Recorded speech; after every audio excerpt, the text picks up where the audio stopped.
كانت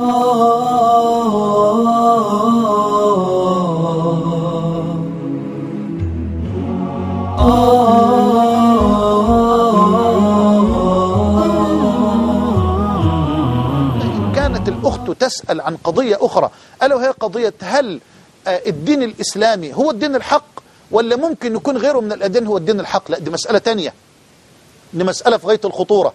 لابد أن تكون الأخت على بصيرة وعلى بينة أن الله تبارك وتعالى ما اختار دينا إلا الإسلام لأهل السماء ولأهل الأرض ولجميع الرسل والأنبياء. ما فيش دين لأي رسول ولا لأي نبي إلا الإسلام. أنت متصورة إن فيه دين لنبي الله موسى غير الدين اللي ربنا أنزله على نبي الله عيسى، غير الدين اللي ربنا أنزله على نبي الله محمد صلوات الله وسلامه عليهم أجمعين؟ أبدا. أنت عاوز تقول يا شيخ محمد بأن دين عيسى هو دين موسى، هو دين محمد، هو دين نوح، هو دين إبراهيم، هو دين يوسف، هو دين سليمان؟ لا لا، ده كلام خطير. لما تسمع كده كلام الملك القدير، قال الله تبارك وتعالى في شأن نبي الله في سورة يونس، يقول وأمرت أن أكون من المسلمين. نوح، طب إبراهيم، وإذ يرفع إبراهيم القواعد من البيت وإسماعيل ربنا تقبل منا إنك أنت السميع العليم ربنا واجعلنا مسلمين لك ومن ذريتنا أمة مسلمة لك وأرنا مناسكنا الآيات. طب يعقوب، أم كنتم شهداء إذ حضر يعقوب الموت إذ قال لبنيه ما تعبدون من بعدي قالوا نعبد إلهك وإله آبائك إبراهيم وإسماعيل وإسحاق إلها واحدا ونحن له مسلمون.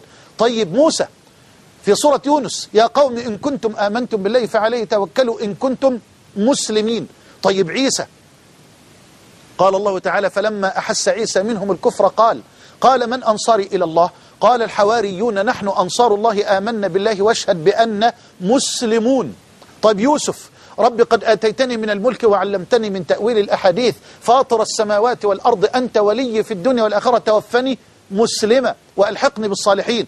طيب سليمان، قالت إنه من سليمان، بلقيس بتقول لقومها إنه من سليمان، الكتاب ده من سليمان، إنه من سليمان وإنه بسم الله الرحمن الرحيم ألا تعلوا علي وأتوني مسلمين.